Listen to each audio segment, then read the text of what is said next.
I think the biggest decision I had to make when I moved to Utah as a church planner is who was going to be my target, who was going to be my focus. I think everybody comes here thinking they're going to be outsider focused. They want to win people for Christ. They want to see the lost found. And I take that for granted that everybody starts that way. But then it comes time to pay the bills. And pretty soon we need Christians to start to tithe, or we can see that we're going to run out of money and we're going to have to get a second job, and all these kind of things start kind of crowding into our thinking. And so we panic and we start to speak to Christians on Sunday. And that means we use Christian lingo that is normal and natural in a Christian subculture. And we start to cater to what Christians like Sunday school, adult Sunday school, and things like this, whatever it might be. And I'm not saying that any particular practice is wrong. I'm just saying if we go that direction and start to aim all of our teaching and our programming at Christians, we will not reach LDS people. And so we decided at SMCC to do whatever we could so that we would be the church that came to people's mind when they thought to themselves, now that my LDS friend is willing to attend church and give it a try, where should I take them? We wanted SMCC to be the answer to that question. Now, there's other churches doing a fine job in reaching LDS people as well. We just wanted to be in that ball game. We didn't have to win that ball game, but we wanted to be one of those churches that came to mind. Now, the only way that's going to happen is, first of all, to eliminate Christian in-speak. And I like to say it this way. When you preach, you need to preach to the people that you want to be there, not the people that are actually there. And so to resist insider focus, you're going to have to use illustrations, and you're going to have to use language that is easily understandable and that will appeal to the uninitiated, to the LDS person. And so a lot of explanation is needed. I've talked about some things in filming these sessions that I just wouldn't say in a normal church situation because I've assumed a lot of Bible knowledge. That's a wrong assumption if you're in Utah. Believe it or not, your typical LDS person does not know the Bible. And so you have to explain everything. Second of all, I never make fun of, and I never show any kind of, let me put it this way, I always treat non-Christians with respect, and I think that's the important thing. I allow for quite a bit of ramp up. I don't ask them to make a decision right away. There is an honoring of the process in which they're turning from darkness to light. And so there's no manipulation, there's no guilting, there's no shaming, and there is certainly no pressure.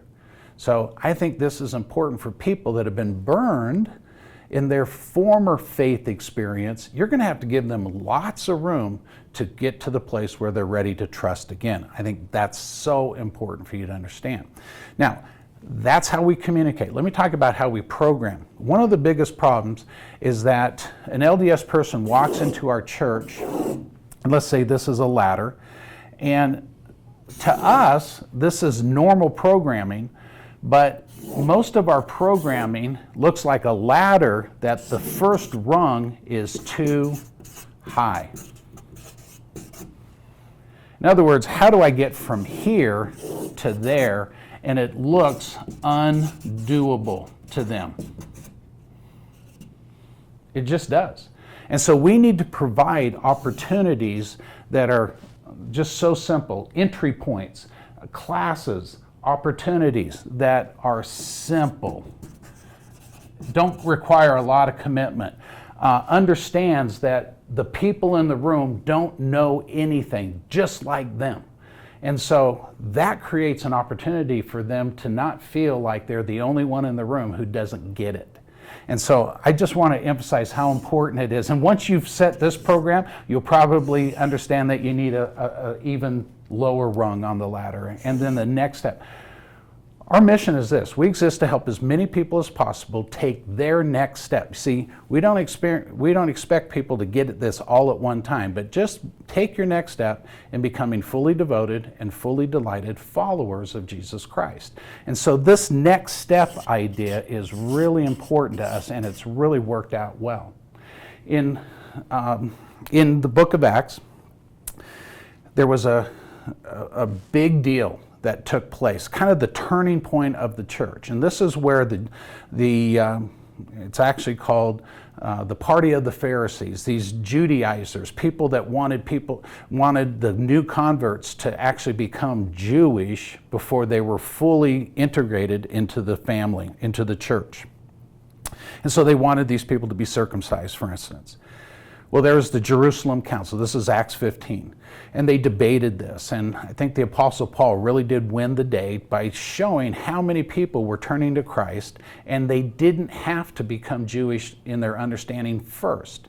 And so after debating it, and church leaders came out, James, Peter, some of these others said, all right, here's the deal. This is Acts chapter 15, verse 19. This is what we're declaring. We don't want to make it more difficult for those that are turning to Christ than it already is. Then, let's face it, to become a Christian, you have to admit that you're rebellious, that you're a sinner in need of a Savior. That's a humbling moment in your life, and it's very difficult to get there. And so it's already difficult. Let's not make it more difficult than it already is. And so what we like to say is, when a person comes and visits SMCC, is that it should be enjoyable. That's an easy step. That doesn't put a barrier between them and the gospel. It should be understandable. Again, going out of our way to explain everything, make it understandable. And then thirdly, it should seem doable. In other words, it's only not for super Christians, but it's for everybody. Anybody can take their next step. And that's why I just want to appeal to you. If you're going to be a very faithful and fruitful minister of the gospel, you have to figure out a way to make this thing understandable and easy for the average LDS person. Thanks for listening.